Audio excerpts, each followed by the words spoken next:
Margarita, buenas noches. Así es, buenas noches, Luis. En este último año y medio... No solamente no ha mejorado, hay gente que ha caído en una situación peor que la que tenía. Los informes, no porque lo digamos nosotros, el informe del Observatorio Social de la UCA, de UNICEF, están hablando hoy de 6 millones de chicos en condiciones de pobreza, que significa que no comen lo suficiente.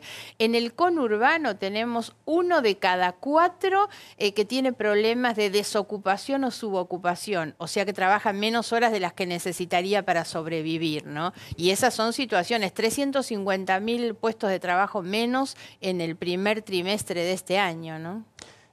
Margarita, gracias por venir de nuevo. Gracias por la invitación. Bueno...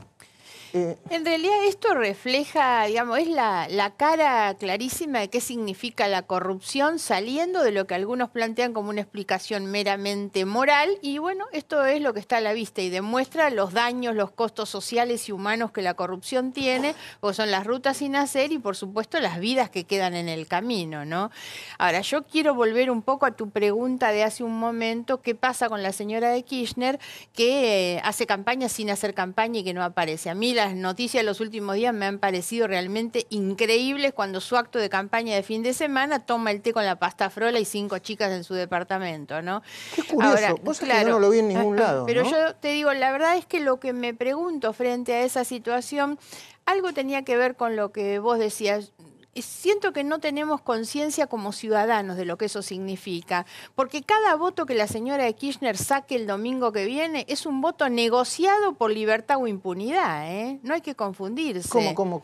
Es que en realidad ellos dejaron de ser un proyecto político para ser un proyecto judicial, donde lo que más les interesa es saber que no va a ir presa en realidad. ¿Vos pensás que le interesa mucho a ella la cantidad de diputados que meta, ella misma llegar al Senado? No, lo cierto es que tienen la necesidad de buscar impunidad. El Senado aparece como una casa bastante confortable, digamos, porque se han bancado a Menem ahí durante todos estos años teniendo condena. Una especie de guarida, ¿no? Claro, y sabemos que tenemos también una justicia demasiado permeable al poder, lo hemos visto en estos días, la impunidad del poder, y cuando hablamos de poder político, de poder económico, hay una justicia demasiado permeable al poder. Entonces, ¿cómo crees vos que recibe esa justicia la cantidad de votos de la señora de Kirchner? ¿Van a ser o no votos que van a quedar a disposición de ser negociados, libertad o impunidad? Ahora, la otra pregunta, ¿por qué ella no hace campaña? Porque el gobierno hace campaña por ella.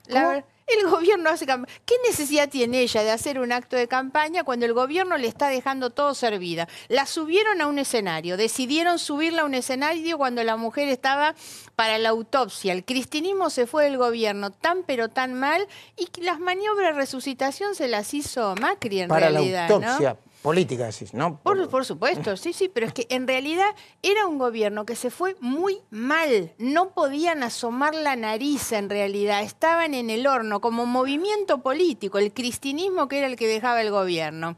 Macri decide subirla al escenario, inflarla como la han inflado, y a esto agregarle los errores del propio gobierno. Mira, algo que tiene que ver en general con lo que viene pasando con este gobierno. Hicieron una gran apuesta excesiva, a mi juicio, en las inversiones.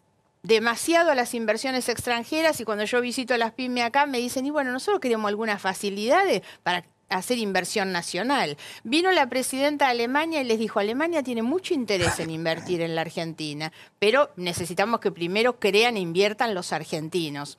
Esta semana se conoció la declaración jurada del ministro de Economía. Tiene todo su patrimonio, 80 millones de pesos, en sociedades en el exterior. Una contradicción, ¿no?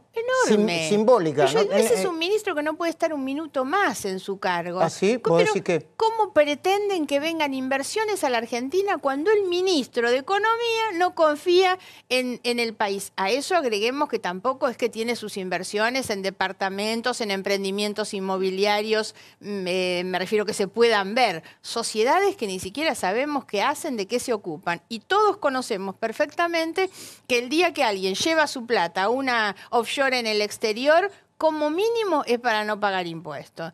Entonces, la verdad, acá sí no recuperamos, algo que planteamos durante el cristinismo siempre y yo lo sigo planteando ahora. Si nosotros no recuperamos ejemplaridad de la política, es imposible.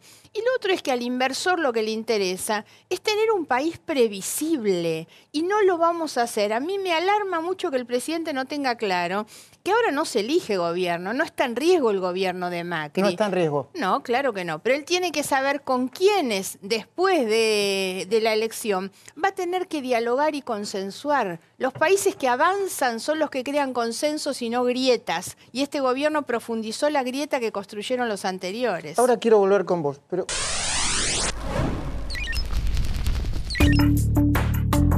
Estamos en Capitán Solari, esto es la provincia de Chaco, a 100 kilómetros de su capital, Resistencia. Este es un barrio de 20 viviendas aproximadamente que la Tupac Amaru debería haber terminado hace varios años. Y te vamos a mostrar en qué estado se encuentran hoy, en junio de 2017.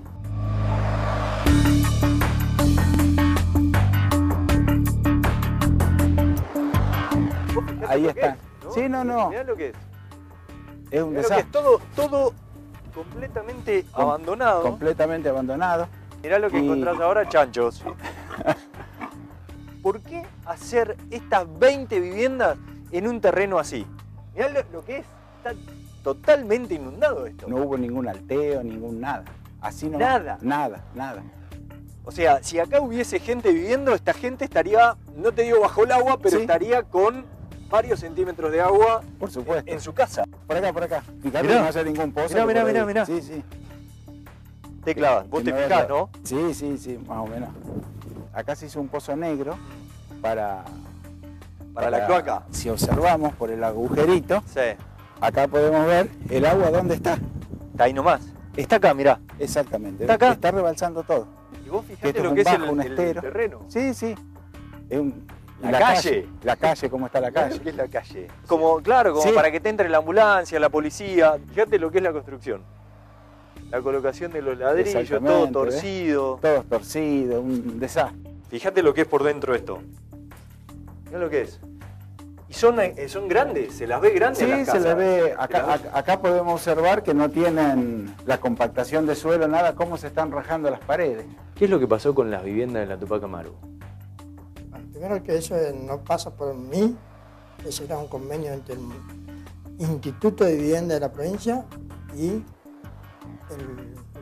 las cooperativas de la Tupac Amaru. Lo único que nosotros hicimos desde el Consejo Municipal, cedimos el terreno para que ellos hicieran la vivienda. En ese momento también nosotros desconocíamos la relación política que tenía la asociación de la Tupac Amaru con el gobierno nacional. ¿Ves una situación así? ¿Qué se te pasa por la cabeza? Es indignante que personas inescrupulosas utilicen a la gente más necesitada para este fin. Porque detrás de cada casa de esta hay una ilusión. Bueno, horas y horas de video pasamos de cosas como esta. No solamente en Jujuy, también en el Chaco. Margarita Stolbizer me hablaba de su denuncia en Mendoza. O sea, Milagros Sala tenía una sucursal de casas que no entregaba y de dinero que recibía. Dinero muchas veces que se cobró en negro.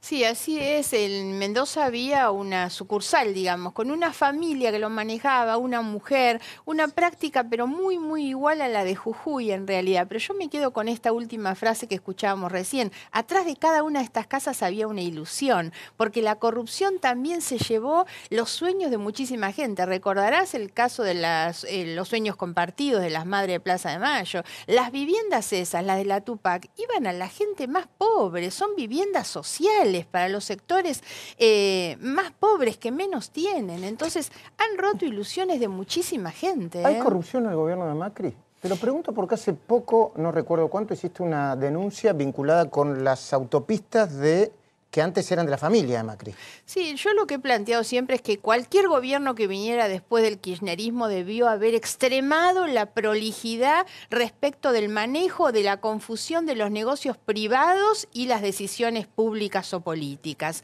Y no lo han hecho, no tienen ese extremo de cuidado. Lo que pasó con el tema Autopistas del Sol es que la familia Macri debió haber vendido sus acciones cuando entran al gobierno y las acciones valían 30 pesos. Después de un año y medio, con las decisiones del gobierno de Mauricio Macri, las decisiones me refiero que son aumentar los peajes, las acciones de Autopista del Sol se fueron a un 400% más y las venden ahora. Entonces el problema es ese, es el manejo. Lo mismo había pasado con el correo, lo mismo pasó con la venta de la aerolínea, de los aviones, de la línea de Maquer. Entonces es muy complicado porque venimos de muchos años de negocios de la familia muy mezclados con el manejo de los recursos del Estado. Y este gobierno tiene que despejar totalmente ese tipo de conflictos. Yo lo que pedí es que la justicia investigue si se trata o no de un delito. No lo he anticipado. Ahora te voy a pedir dentro de segundos que le pidas a la gente el voto, si es que tenés ganas, y mirando la cámara, ¿no? Que sí, claro. Yo supongo que es algo que deben hacer todos los candidatos, sobre todo los que aparecen. Te voy a hacer una pregunta impertinente, Gustavo Noriega. A ver. Vos sos periodista. Sí. Los periodistas generalmente que están vinculados con la política no dicen a quién votan. Sí. ¿Vos a quién vas a votar? Acá voto en Capital y voto a Cambiemos. ¿Y si votaras en la provincia de Buenos Aires? No, votaría a la gobernadora Vidal.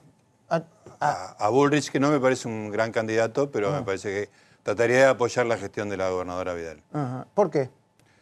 Porque me parece que es un intríngulis muy particular en la provincia de Buenos Aires. El cambio entre lo que venía haciendo la provincia y lo que intenta hacer la gobernadora es muy dramático. Sé que la alternativa de Margarita es honesta y transparente, pero me parece que en una circunstancia así me parece mejor respaldar al gobierno de la provincia de Buenos Aires. Gracias y felicitaciones por el libro. Lo recomiendo fervientemente. Diccionario crítico de los años 70. Todo lo que se dijo y lo que no se dijo de la época más violenta de la historia de la Argentina. Gracias, Gustavo. Gracias a vos. Margarita, el voto.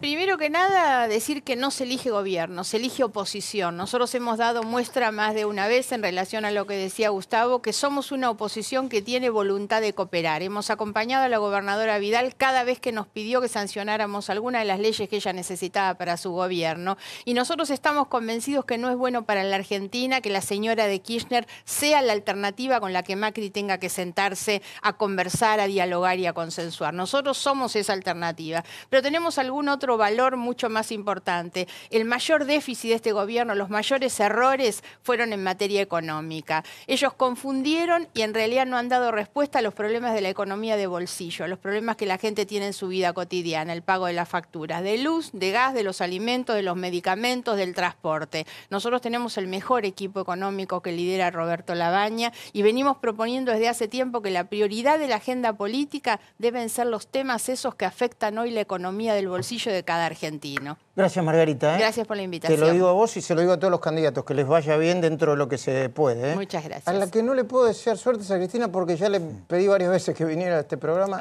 No creo que venga.